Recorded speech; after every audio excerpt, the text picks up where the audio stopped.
every last one on hate it. Come in the comment section and play yourself. Like, you can talk about that shit today. They all hate it. Like, no, you should not be having babies out of wedlock. Like, what the fuck? Like, we supposed to back off of that shit? They supposed to be like, oh damn, y'all feelings hurt. Yeah, I mean, I guess you can have some babies out of wedlock. Like, that's stupid, man. I fucking hate people, man. Fucking hate people, man.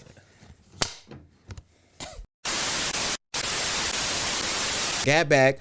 I carried over from our pod. Make sure you please go check out Stir Fry Podcast. A link is everywhere. And so Mike is the one on our podcast who had the idea of no kids out of wedlock, and that shit and cost me so much.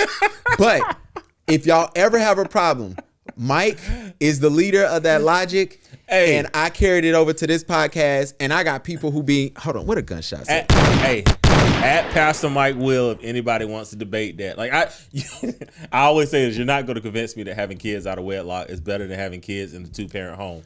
Okay, what about people that shack up?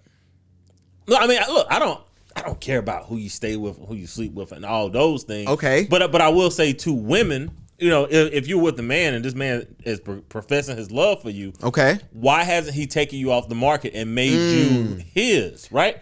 Now, there's 2 reasons for that. Okay. There's 2 reasons for that. And this is, God, see, he bring me a podcast, piss y'all off. Absolutely. All right.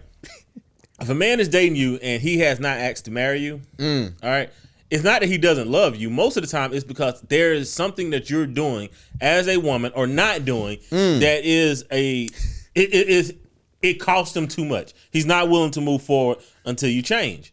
But you haven't created an environment safe enough to have this conversation, right? Okay. Like, if I say, hey, your parents are in our business too much, right? You know what I'm saying? Like, how can I marry you, right? If your parents are 45, 50, they got another 30 years of being in our business. There's no man that's signing up for this every fucking day. He's not going to sign up with this one stress that he can't stand every day, right? That's fact. When we was in school and there was a bully, like we appreciated the summertime, the Christmas breaks, when he was suspended, when he was sick, when the bell rung, when he dropped out of school. Absolutely. Right? Like, we knew at some point there would be a reprieve. Absolutely. From this person that's fucking with me every day.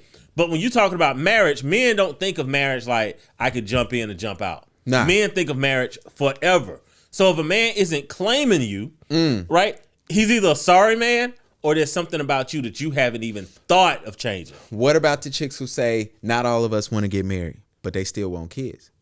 Then they're dumbasses. You know what I mean? Like, and I'm not saying that to be mean, right? My podcast is officially over. If you have all the evidence that children that are raised in well-balanced homes turn out better than kids that are raised in split homes, okay, and your choice is still to be selfish and raise a kid in a split home, yo, you're a dumbass. Okay. You're selfish. You're inconsiderate. You have no consideration of this child's future, and you don't know what you don't know. That is facts. Like, now, to be fair, I want everybody to listen to this. The people that love me and the people that really love me, because a couple of y'all really, really love me. Shout out to the 2 guys. We're going to get to y'all asses in a little bit, who's on my Instagram right now. Waking up, don't follow the podcast, but they love complaining about Kyle. But we'll get to that in a little bit. For y'all who really love me, it's only been one person that has a kid that has wrote me and said, I do not agree with this. Everybody else that has a child has literally wrote me and said, yo, I love my child to death, but if I could have chose to have my kid and I was with somebody who I wanted to be with and we was married or living together, whatever case may be, all of them said I would do this. I've only had one person say, no, if I could do all this over, I would have my kid solo dolo. But whatever, man. Y'all can have it, man. But Mike, look.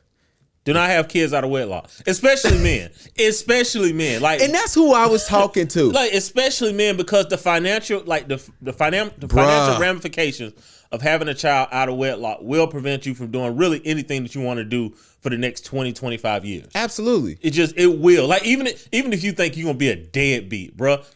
Shit, look, when the state get on your ass and you got that back child support, boom, taxes, can't do them. Some states can't have your driver's license. Some states you can't even go to school. Like, you can't even go to community college in some states, right? Bruh. So even if you want to train and have a skill set, right? Because there's 2 things that men need to be educated. Like, you either need to be educated or you need to be skilled. So there's two things that men need. All right, if you, having a kid out of wedlock and then having the wrong baby mama that gets on your ass, you can't even do that. So what can you do? All you got is the streets at that point, and we know how the streets treats us. Dead or in jail. There you go. So either or.